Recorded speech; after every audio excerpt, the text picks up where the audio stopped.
My mother-in-law bought iPhone 16 Pro Maxes for all her grandchildren, except my daughter.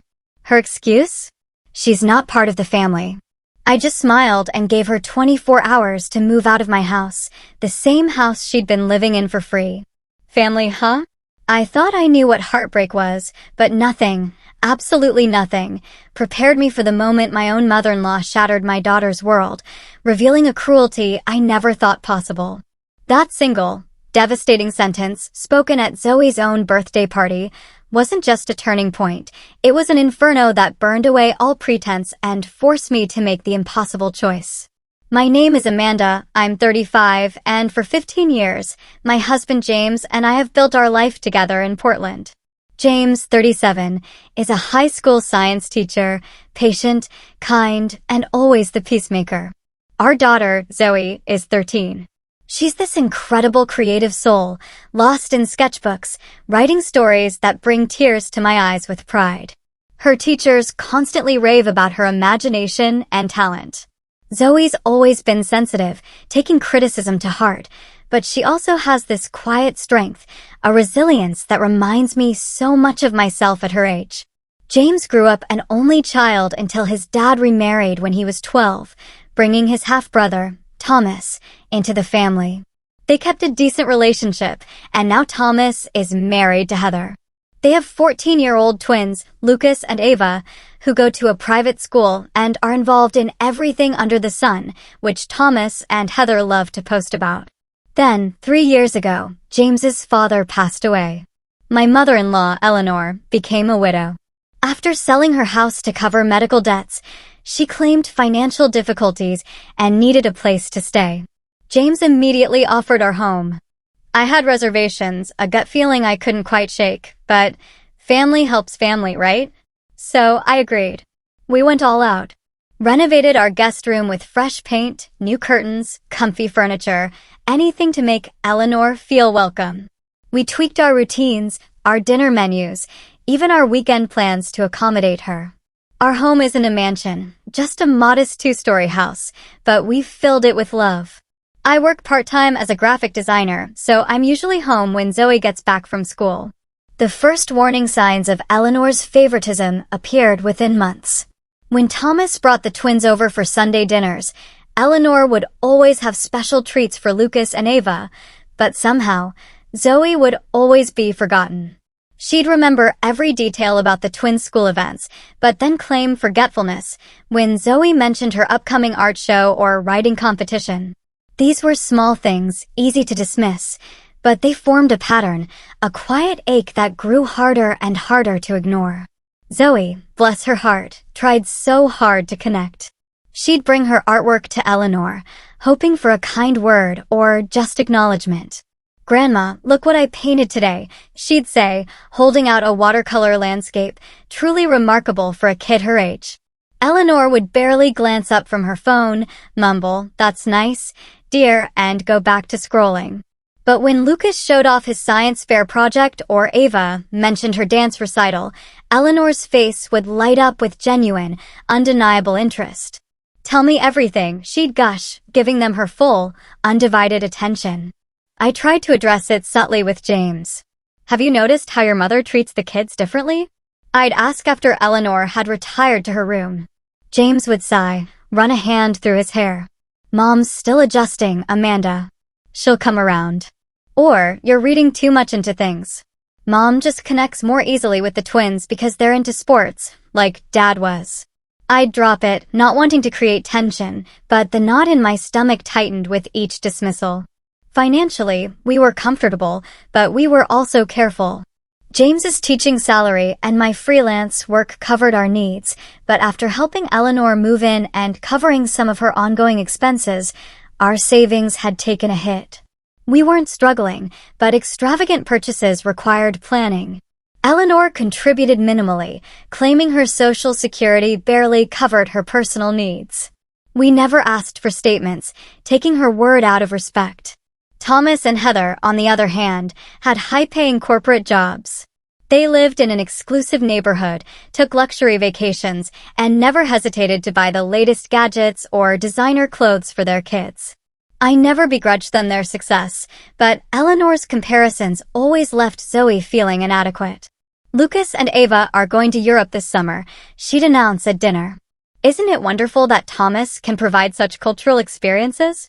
The implication that we were somehow failing Zoe by not matching these opportunities hung in the air, unspoken, but palpable.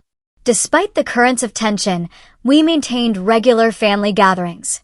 Monthly dinners, holidays, casual visits. Thomas and Heather were pleasant enough, if a bit preoccupied with their own achievements. The twins were typical teenagers, glued to their phones. Zoe often felt overshadowed, finding quiet corners to sketch or read, trying to engage her cousins with mixed success. As Eleanor's stay stretched from months into years, this became our new normal.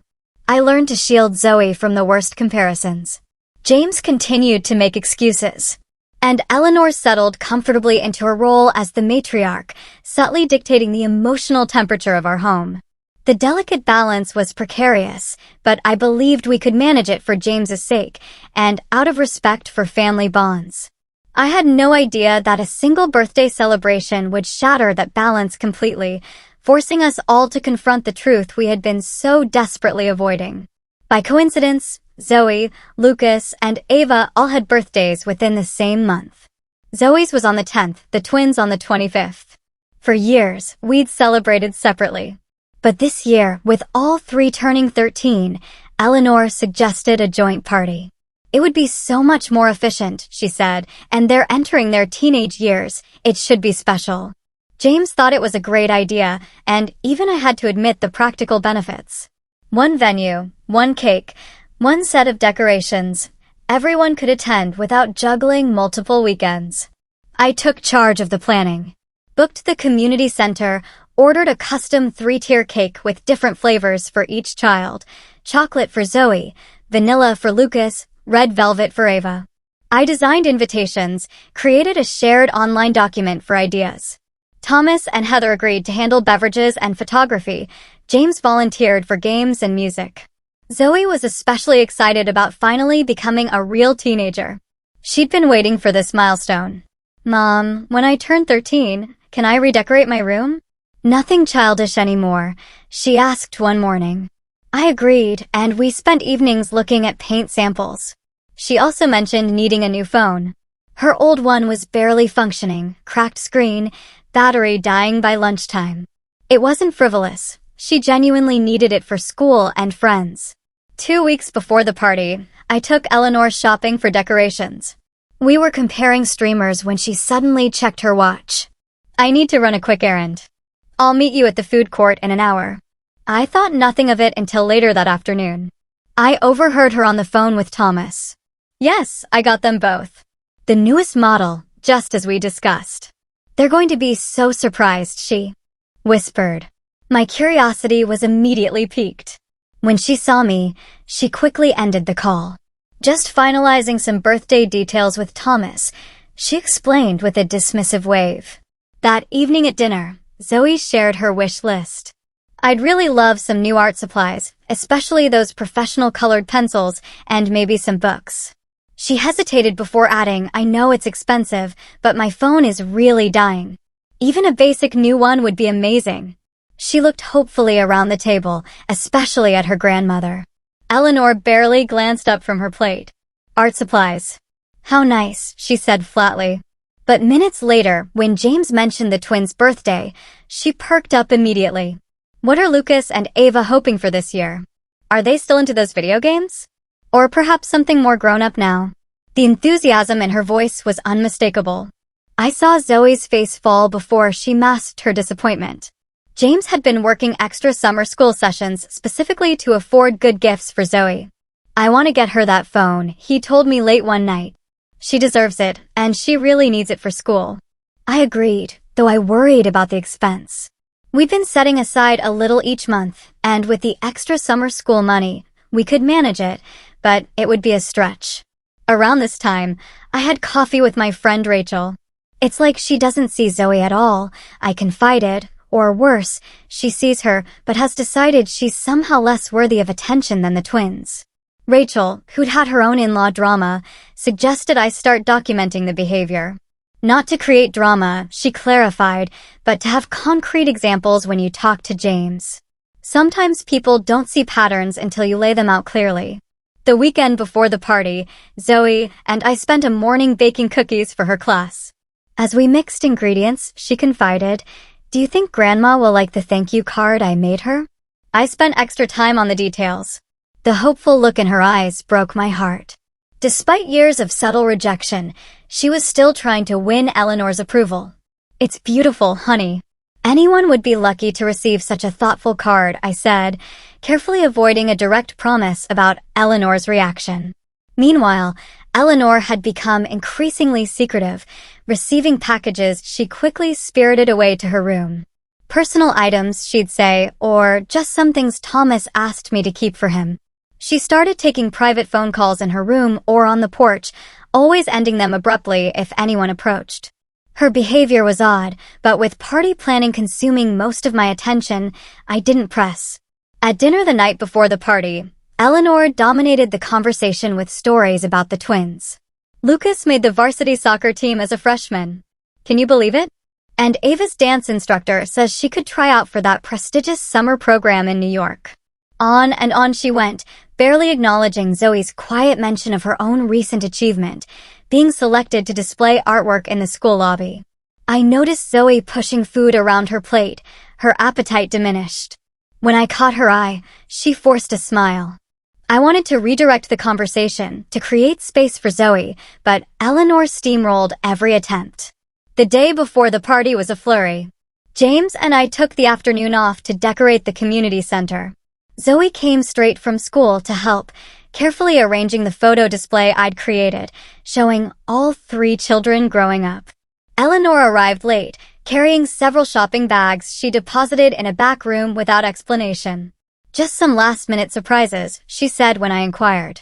Thomas and Heather dropped by briefly to check the setup, the twins trailing behind them, eyes glued to their phones, except when Eleanor called them over for hugs and exclamations over how tall they'd grown.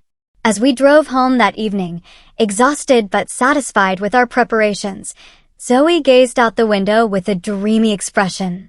"Tomorrow is going to be the best day ever," she said with such innocent expectation that I reached over and squeezed her hand. If only I had known what Eleanor had planned, perhaps I could have prepared Zoe or prevented the heartbreak that was coming. But in that moment, I shared my daughter's optimism, looking forward to celebrating this milestone with family and friends who loved her. The morning of the party dawned bright and clear. Perfect. Zoe was up early, too excited to sleep. She'd carefully selected her outfit the night before, a new teal dress that brought out the blue in her eyes, silver Converse, and the silver heart necklace James and I had given her on her actual birthday earlier that week. "How do I look, Mom?" she asked, twirling in front of me. "Absolutely beautiful," I answered truthfully. Every bit the teenager now.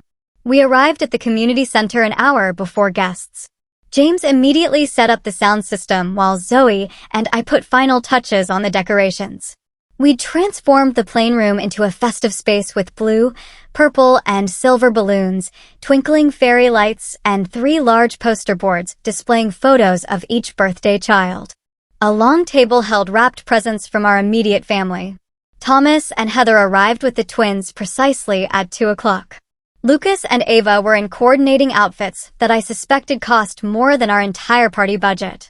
Eleanor fussed over them, immediately straightening Lucas's collar and complimenting Ava's designer shoes. Zoe approached with a shy smile, clearly hoping for similar attention, but Eleanor merely nodded in her direction before turning back to the twins. I saw the hurt flash across Zoe's face before she composed herself and went to greet her cousins.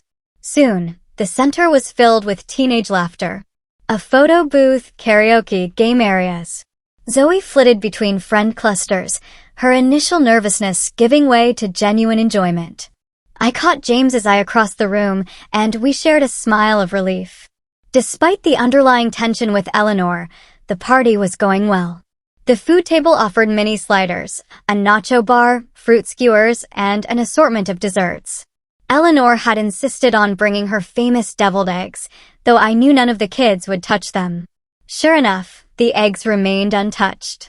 At 4:30, it was time for the cake ceremony. The three-tier creation was wheeled out, 13 candles on each level glowing warmly. The crowd gathered, phones raised. Zoe, Lucas, and Ava stood side by side, Zoe in the middle. Make a wish, I encouraged as everyone finished singing. The three teens exchanged glances, took deep breaths, and blew out their candles in unison. Applause and cheers erupted as James began cutting and distributing slices. After cake came the moment many had been waiting for, opening presents. We'd set up 3 chairs at the front, and the teens took their seats. They started with gifts from friends and extended family. Books, gift cards, clothing, trinkets. Zoe received a beautiful sketchbook from her best friend, Lily, art supplies from classmates, books from our neighbors. She thanked each giver with genuine gratitude, her pile of unwrapped gifts growing steadily beside her. When most of the presents had been opened, Eleanor suddenly stood up and cleared her throat. I have something special for the birthday children, she announced loudly, drawing all attention. She disappeared into the back room and returned, carrying 2 identically wrapped boxes with elaborate gold bows. The boxes were the perfect size for phones, and my stomach tightened with apprehension. For my darling grandchildren on this special birthday, Eleanor proclaimed, handing the packages to Lucas and Ava with a flourish. The twins tore into the wrapping paper eagerly. Identical gasps escaped them as they revealed brand new iPhone 16 Pro Max phones, the latest model, released just weeks earlier. These weren't basic phones. They were top-tier, easily over $1,000 each. Grandma, no way! Lucas exclaimed, jumping up to hug Eleanor. This is amazing! Thank you so much. Ava squealed, embracing her grandmother. Eleanor beamed with pleasure, accepting their thanks with obvious pride. Only the best for my grandchildren, she said, loud enough for everyone to hear. The room had grown quieter as people realized the extravagance of the gifts. All eyes turned to Zoe, who was sitting very still in her chair, hands folded in her lap. Her expression held confused expectation as she waited for her grandmother to produce a 3rd package. After all, there were 3 birthday celebrants. Grandma? Zoe finally said, her voice small but carrying in the hushed room. Did you get something for me too? Eleanor turned to Zoe, and the look on her face made my blood run cold. It wasn't apologetic or embarrassed. It was dismissive, almost annoyed at being questioned. That's all I have, she said flatly. I only got gifts for my real grandchildren. The silence that followed was absolute. 40 people collectively held their breath, unable to believe what they had just heard. Zoe's face crumpled in confusion. What do you mean? She asked, her voice trembling. Eleanor shrugged, the gesture casual and cruel. You're not really part of the family, dear. Not by blood, anyway. It took me a moment to process her words. Not by blood. The implication hit me like a physical blow. Eleanor was referring to the fact that Zoe was adopted. Something we'd never hidden, but also never treated as making her any less our daughter. We had adopted her as an infant after years of fertility struggles. She had been our beloved child from the moment she was placed in our arms. The fact that Eleanor would use this to exclude Zoe was beyond comprehension. Tears welled in Zoe's eyes and spilled down her cheeks. She stood up so quickly her chair tipped over backward, the crash startling in the stunned silence. Then she ran from the room, shoulders shaking with sobs. I immediately followed, pausing only long enough to shoot Eleanor a look that promised this was far from over. I found Zoe in the women's bathroom, huddled in the corner, knees drawn to her chest. Her carefully applied makeup was streaked with tears. Her earlier joy completely extinguished. Sweetheart, I said, kneeling beside her and pulling her into my arms. She collapsed against me, her body heaving with sobs. Why does she hate me, Mom? She choked out between breaths. What did I ever do to her? Nothing, baby.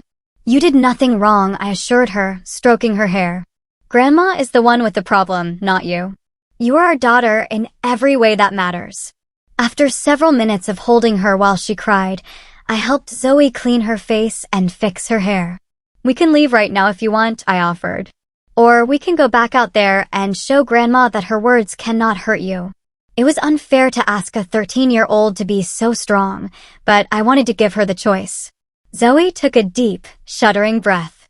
"I want to go home," she whispered. "But I should say goodbye to my friends first." When we returned to the main room, the atmosphere had completely changed. James was standing toe-to-toe with his mother, his face flushed with an anger I had rarely seen. "How could you say that to her?" he was demanding. "How could you be so cruel to a child, any child, let alone my daughter?" Eleanor stood with arms crossed, unrepentant. "I simply spoke the truth, James. The girl is adopted. She's not a blood relative. Lucas and Ava are my actual grandchildren." Thomas and Heather hovered nearby, clearly uncomfortable.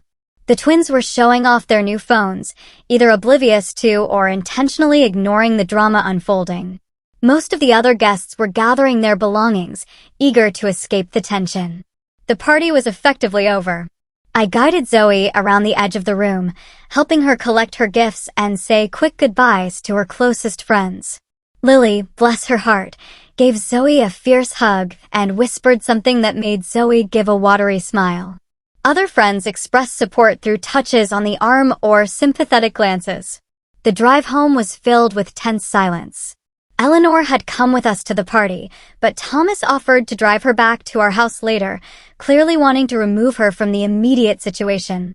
James white-knuckled the steering wheel the entire way, occasionally glancing in the rearview mirror at Zoe, who stared out the window, emotionally exhausted. As we pulled into our driveway, I placed my hand on James's arm. "We need to talk about what happens next," I said quietly. He nodded, his expression grim.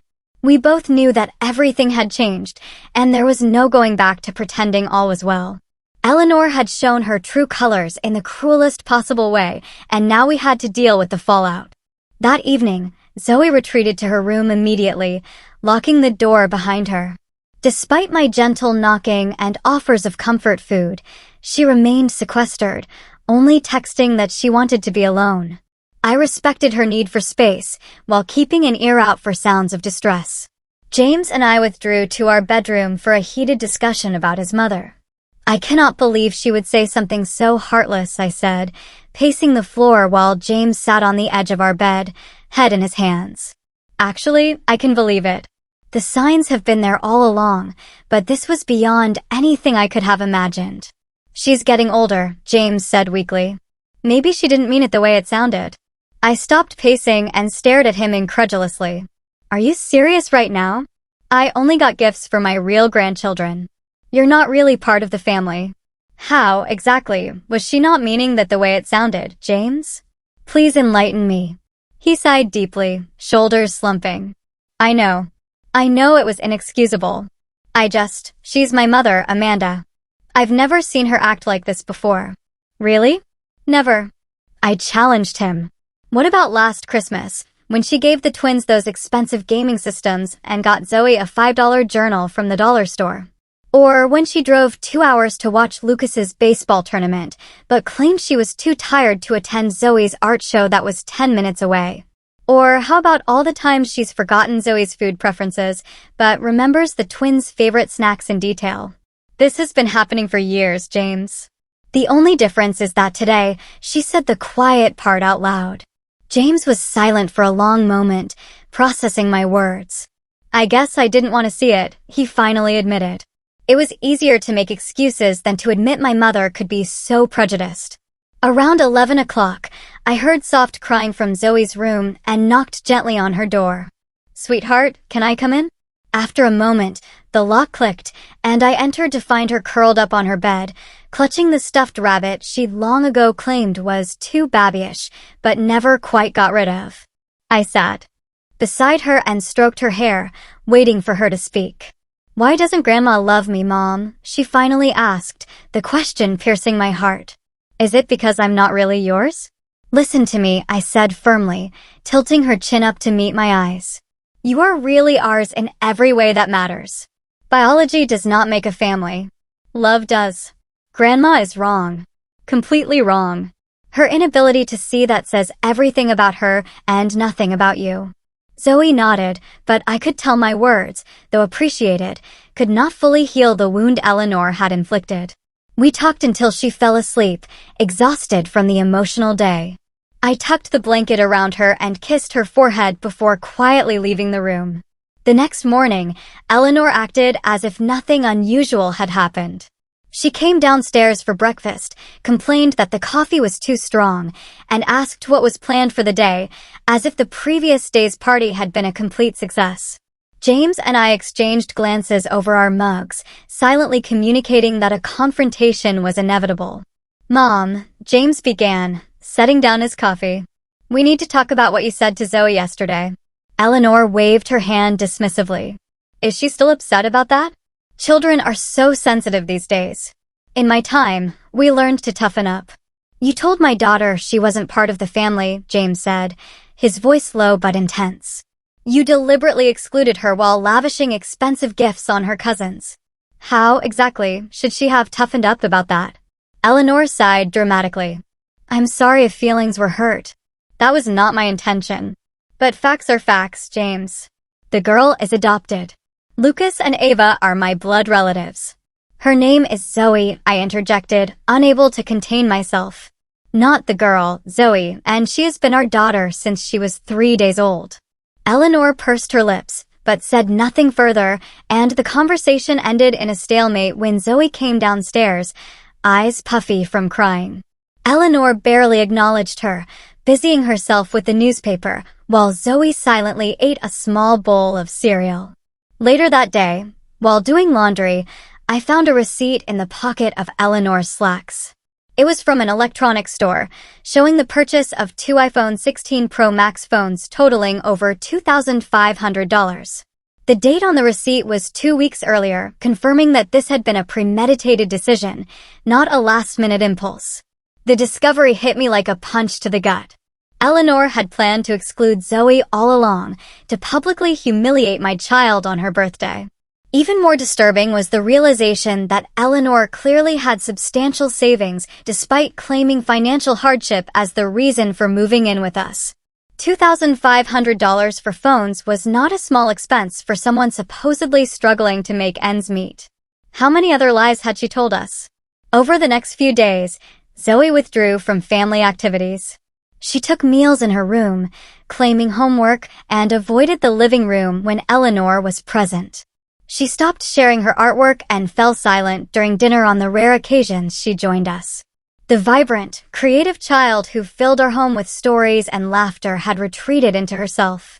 On Wednesday, I received a call from Zoe's school counselor, Mrs. Walker. I wanted to touch base about Zoe. She's been unusually quiet in class, and her English teacher mentioned she hasn't been turning in assignments, which is very unlike her. Did something happen that we should be aware of? The call confirmed what I already knew. The damage Eleanor had inflicted went beyond hurt feelings. It was affecting Zoe's academics, her social interactions, her entire sense of self. My anger, which had been simmering just below the surface, began to boil. That evening, I confronted Eleanor directly about the receipt. "You spent over $2,000 on phones for the twins, but couldn't get anything for Zoe. And all this time, you've claimed you can barely afford your medications." Eleanor's face hardened. "My money is my business, Amanda. I can spend it how I choose, and I choose to spend it on my actual grandchildren. While living rent-free in our home," I pointed out, "eating food we buy, using utilities we pay for. James invited me to live here," she countered. "If you have a problem with that arrangement, perhaps you should discuss it with your husband." James, who had been increasingly quiet as he processed his mother's true nature, was starting to see the situation more clearly.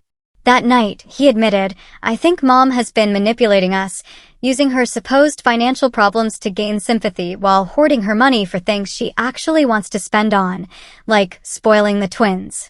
The tension in our household grew thicker by the day. Eleanor began making pointed comments about my parenting, my cooking, even my appearance. "No wonder Zoe is so sensitive with you coddling her constantly," she remarked during dinner. "Or perhaps if you spent more time teaching Zoe proper manners instead of encouraging all that art nonsense, she would fit in better with proper society." The final straw came 1 week after the party.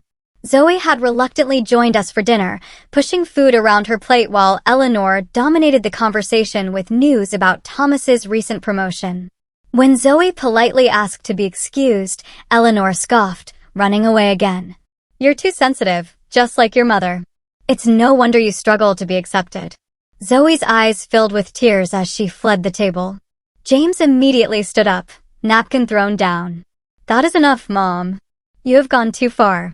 Eleanor looked genuinely surprised at his reaction. I was merely making an observation. The girl needs to develop a thicker skin if she's going to survive in this world.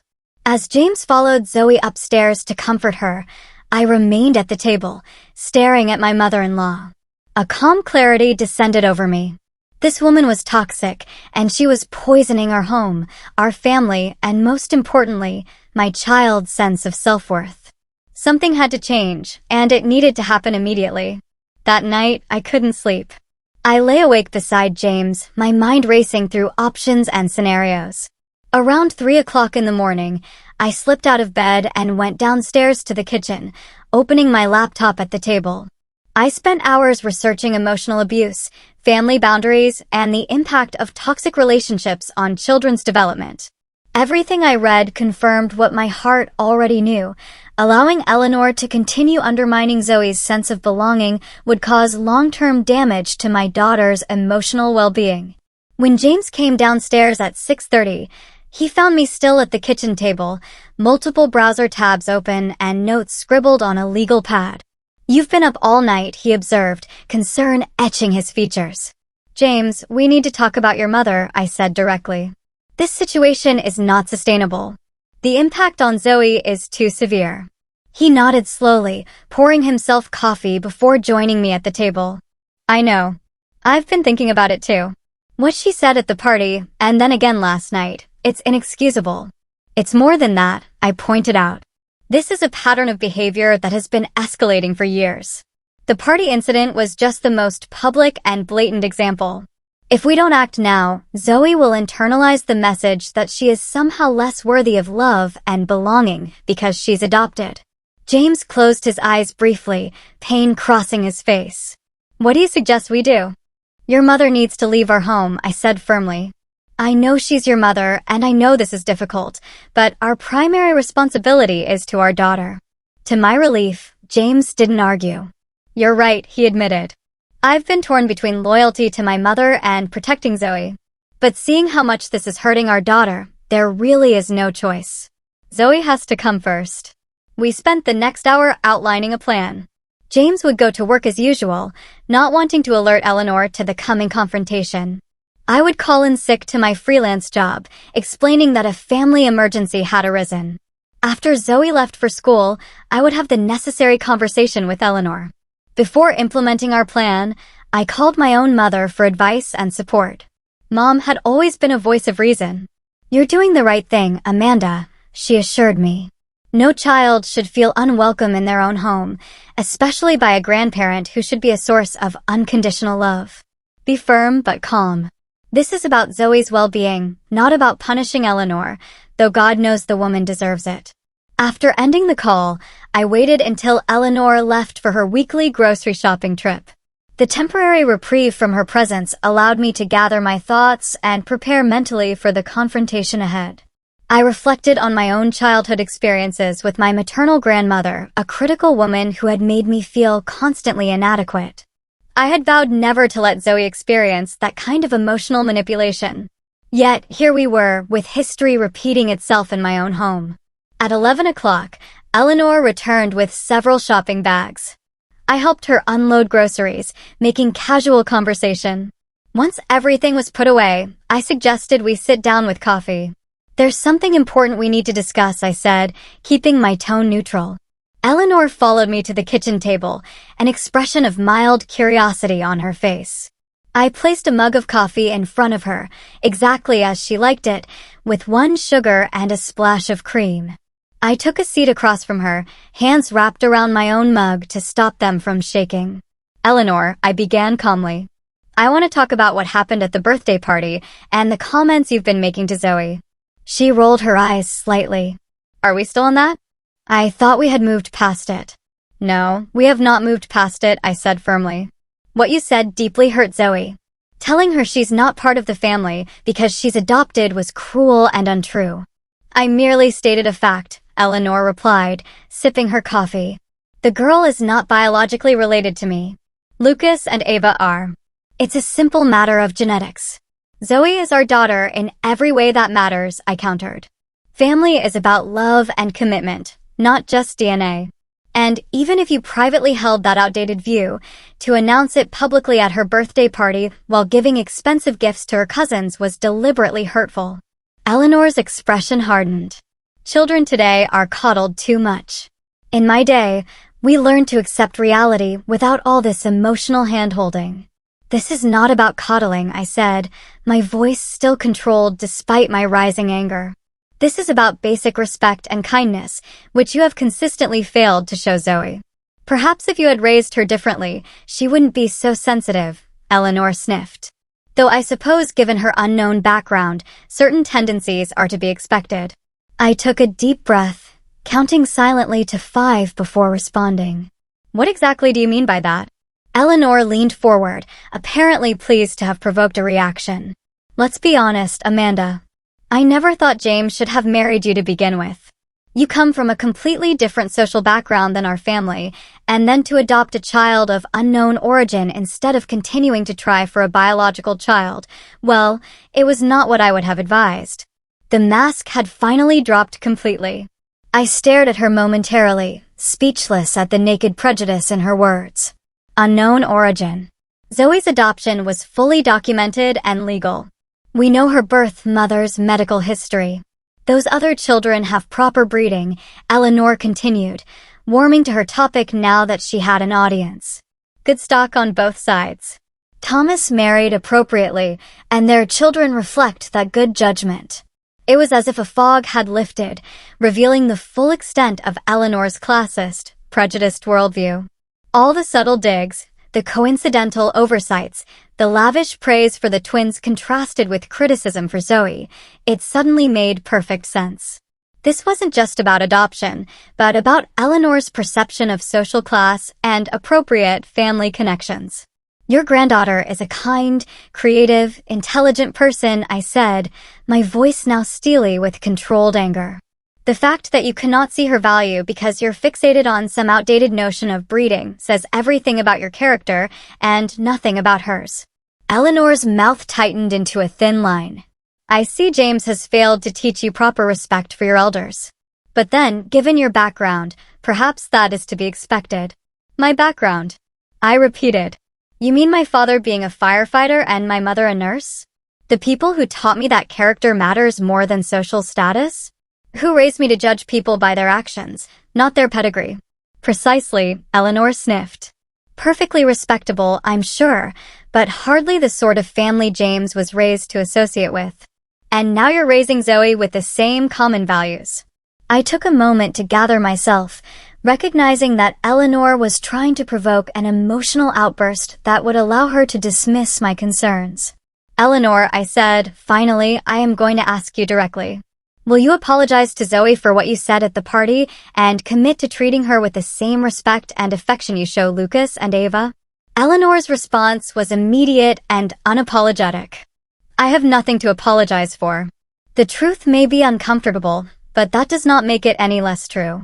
The girl is not my blood relative, and I am under no obligation to pretend otherwise. I nodded slowly, having received the answer I expected, but still hoped against. I took a deep breath, steeling myself for what came next. In that case, I need you to pack your things and leave our home. You have 24 hours. Eleanor's eyes widened in genuine shock. Excuse me? You have 24 hours to pack your belongings and find other accommodations, I repeated, my voice calm but firm. This is not negotiable. This is James's house too, she sputtered. You cannot make this decision alone. James and I have already discussed this, I informed her. He agrees that your presence is harmful to Zoe and that you need to leave. This is absurd. Where am I supposed to go on such short notice? You have options, I said. Thomas has a guest room. Or you could use some of that money you spent on iPhones to get a hotel until you find an apartment. The choice is yours. But either way, you will not be living here after tomorrow morning. Eleanor's face flushed with anger. You cannot throw me out. I am an elderly woman. You are a 67-year-old woman in excellent health, I corrected her, who has been taking advantage of our hospitality while secretly hoarding money and emotionally abusing our daughter. And yes, I absolutely can ask you to leave my home under those circumstances. Eleanor stood up abruptly. James will hear about this, she threatened, reaching for her phone. Yes, he will, I agreed calmly. In fact, he's expecting your call. Eleanor immediately called James at school, her voice carrying through the kitchen as she gave her version of events. Your wife has lost her mind, threatening to throw me out on the street. After everything I have done for this family. I continued calmly sipping my coffee, mentally preparing for the next phase. 20 minutes later, James walked through the front door, having left school early to address the situation. Eleanor rushed to him, relief evident on her face. Thank goodness you're here, she said. Amanda has been making ridiculous demands and threats. She seems to think she can evict me from your home with just 24 hours notice. James looked from his mother to me, his expression serious. Let's all sit down and talk this through, he suggested, leading us to the living room. Once seated, he turned to Eleanor. Mom, Amanda told me about your conversation.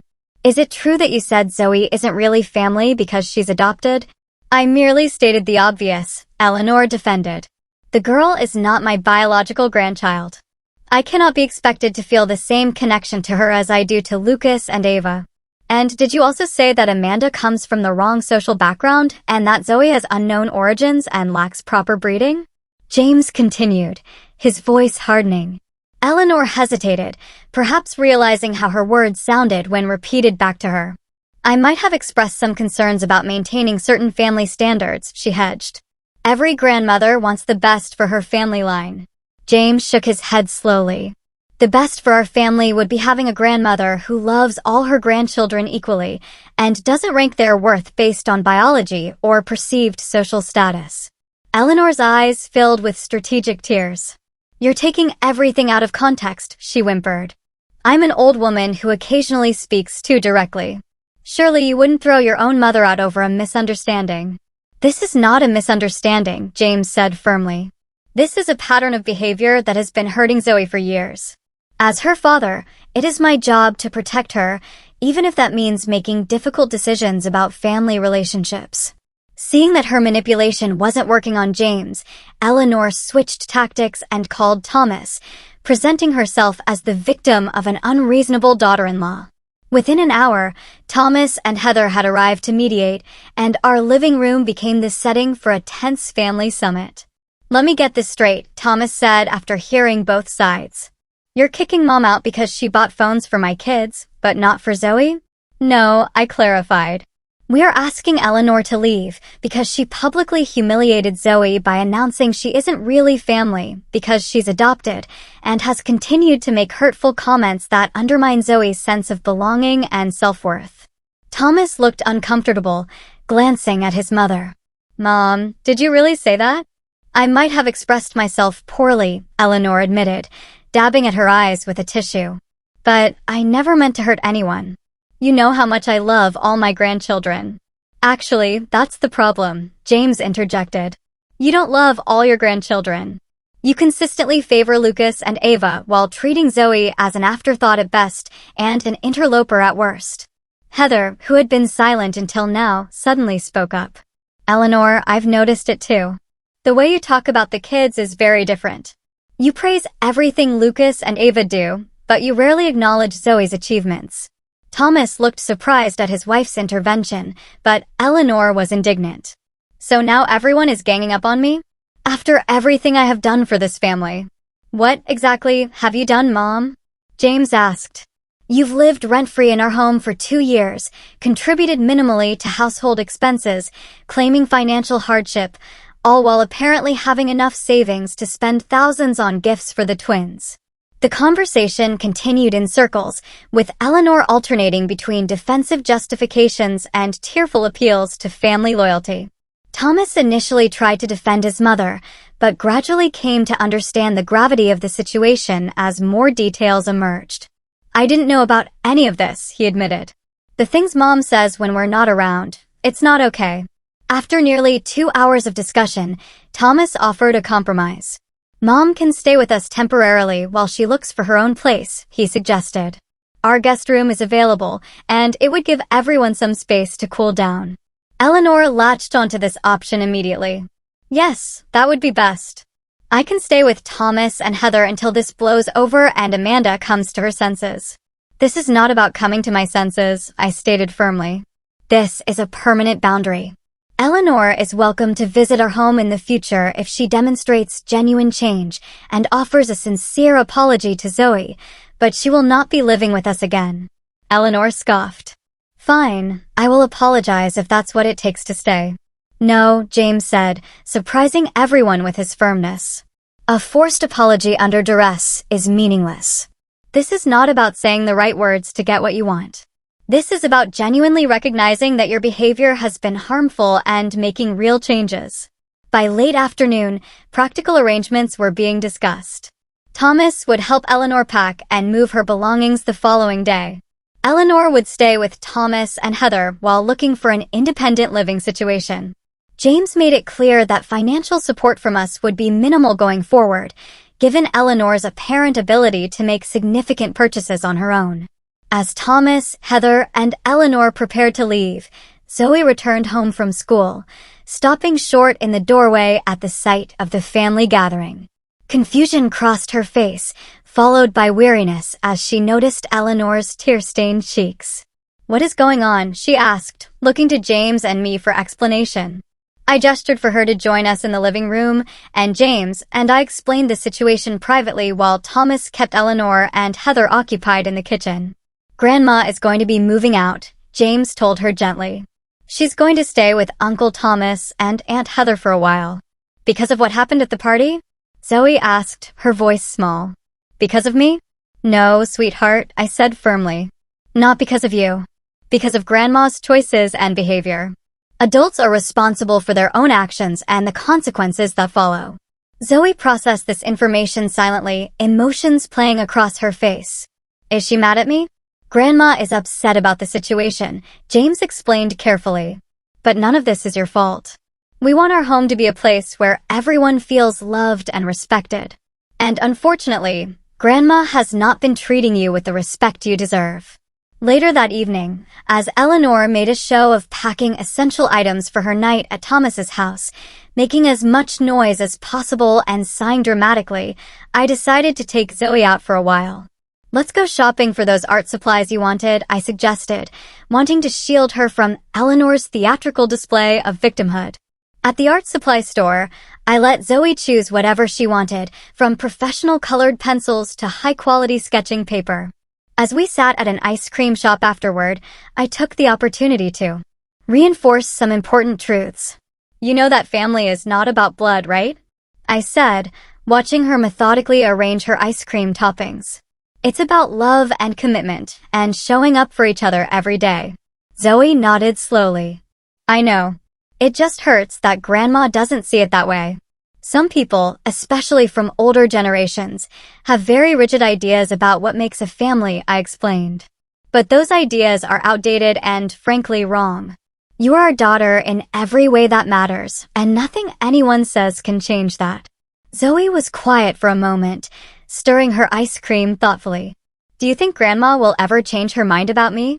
I considered my answer carefully, wanting to be honest without crushing her hope entirely. I don't know, sweetheart. People can change if they want to, but they have to recognize there's a problem first.